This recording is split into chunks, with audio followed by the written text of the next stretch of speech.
All right, so we got the T100, around 900cc. See it right there. Parallel twin. It's one of the most classic looking bikes on the market. I've been wanting to ride this bike for a long time. ABS, just a single disc on the front. Chain driven, of course. Pea shooter exhaust, very classic exhaust. What do you guys think about the tank guards on the tank? I like a clean looking tank. Maybe that's something you could change yourself to get rid of those big rubber tank guards. Chrome, a little chrome here on the front fender. Keep the fender on around the gauges. Big fan of the circular headlights. Almost all the Triumphs, as we look here from the speeds, almost all of them. There's some dual headlights back there. Alright, but gorgeous, gorgeous bike. It's time to throw a leg over. Time to throw a leg over. Twin shocks in the back, that classic shock design. Kickstand, the paint looks great on here. Let's go ahead and see if there's any tack dances. Sure is. Only 262 miles on this bike. Alright, let's fire up. Oh my gosh. Let's get those mirrors set up. Okay, feet are pretty far forward here. Further forward than they're actually probably similar to the Speed 400 that I was on just a little bit before this. When I fired this bike up though, oh my god, this thing sounds amazing.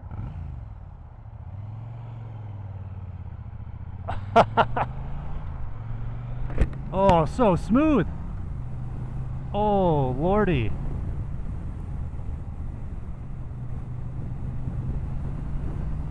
Oh, okay, Jaguar. Brakes, ooh. That's a thing here. Okay, what are you doing?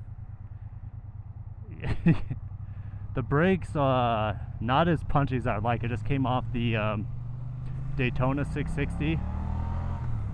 Oh my god, this thing, yes, yes. Oh man, oh, the torque of a twin, the smoothness of this, guys. Oh yeah, she leans over quite well. Yeah, not nearly as, I mean, you gotta muscle her to get her in the turns compared to both of the last two bikes that I rode.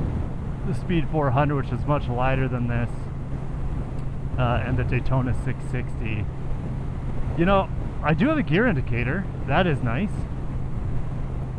Let's go ahead and punch that throttle. Nothing there. Absolutely nothing there in fifth. Oh, I only have 5 gears. Well, that explains why there's nothing there. It's an overdrive. Okay, there's fourth. There's a little bit there in fourth. Third, that's where you gotta be. That's where you gotta be. Okay, then she goes. Fourth and fifth are very, very much like overdrive gears. Wind blast. Hello, wind blast. But I know you can outfit these guys with big windscreens, but I'm getting the worst wind blast out of all the bikes I've ridden so far. The Speed 400. And a lot more wind blast compared to the Daytona 660. That's a full-fared bike, and this thing, it's got a lot of wind. A lot of wind. You know, you have to hold on more with your hands here. You know, I'm used to a sport bike where you're leaning forward. What happens in a tuck here? Oh, it's surely more comfortable. Actually, a lot more comfortable. Huh? But when you come up, it's like trying to keep your body underwater. You're trying not to float up. That's what it kind of feels like.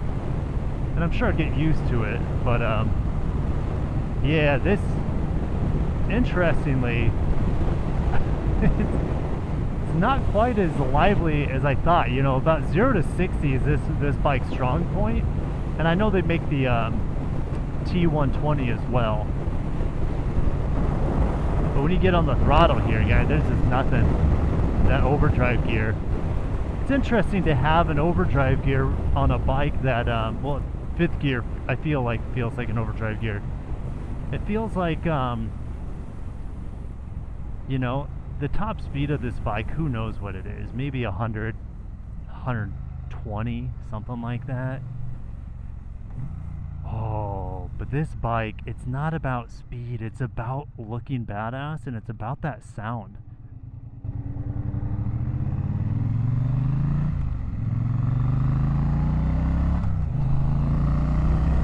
Oh yeah. The Daytona was so much faster. Honestly, this feels about the same speed as the Speed 400. I can't believe that because this engine's more than twice the size. I mean, this looks cooler than the Speed, but it also costs probably about twice as much. Oh my gosh, downshifting into first. My God, it was easy as hell. You know, this bike just feels like it's been around a long time. It's been refined to hell and back. Okay, what does it feel just idling here? Not a lot of vibes. It just sounds so good. Oh my God, this is one of the coolest sounding bikes I think I've ever ridden. And you know, it's all exhaust. Like, I don't hear much from the engine. It's all coming from the pea shooter exhaust. Oh my God, this transmission is so smooth. The shifting the gears is just like butter. You know, at low speeds here, it is quite maneuverable. It's when you get to the higher speed, she doesn't like to move as much. But I'd say under 40, she's pretty flickable. Let's see if we can get over here.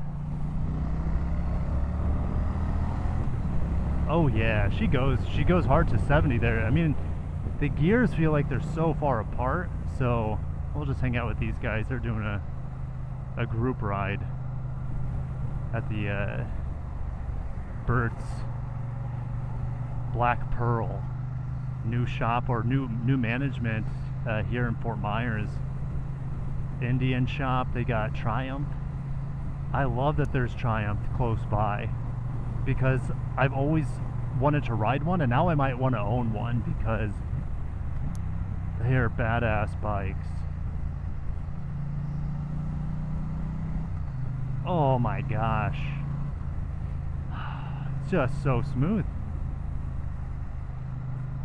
How do I like this compared to the Daytona 660? Completely different bikes. Well, I like the looks of this. As long as you don't have a lot of highway riding, this bike is arguably perfect. I love it. It sounds amazing, looks amazing. It's got that classic vibe to it.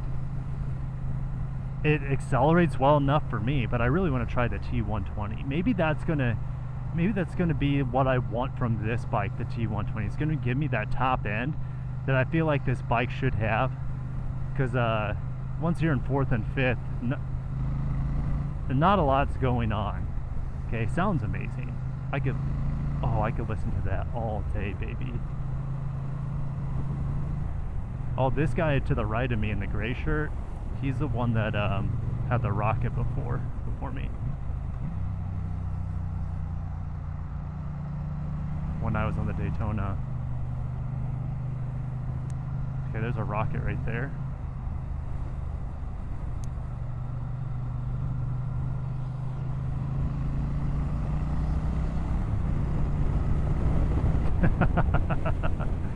Oh, is this a good beginner bike? Absolutely.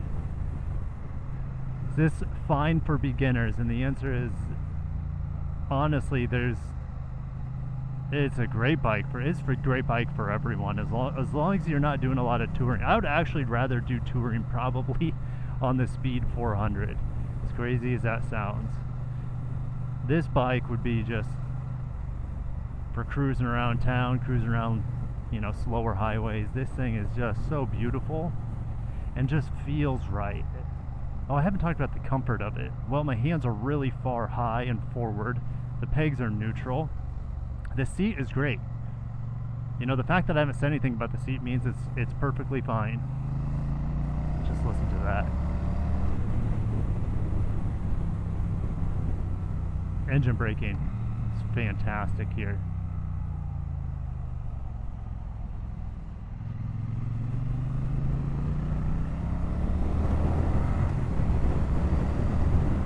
Let's try this brake feel here. You know, the brakes are good. They actually feel very similar in progression to my ZX4RR. The problem when I first started riding this, I just got off the Daytona 660, and that has beautiful bite when you first pull that the brake lever. Here it's more progressive. It's not gonna surprise you. So yeah, this is by far Much better beginner bike compared to like the Daytona. That thing is serious performance.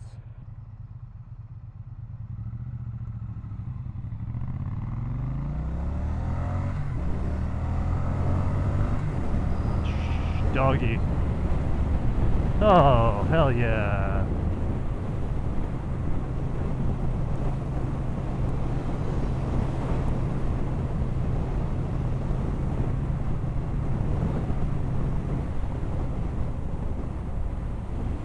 That teal tank is just so sick. So what I think about the T100 as I summarize it: freaking awesome bike as long as you're not taking it for long highway rides, and I'm sure you can equip it to therefore handle it if you have a nice screen on here. The sound is intoxicating. The looks are just beautiful. Everything about it is just so smooth.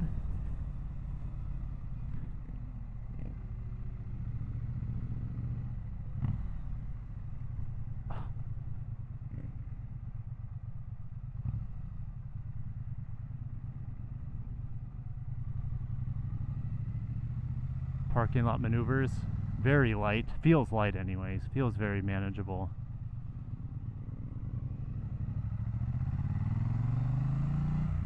There's a bird up there. Man, I didn't think I'd be this impressed with this bike. Oh man.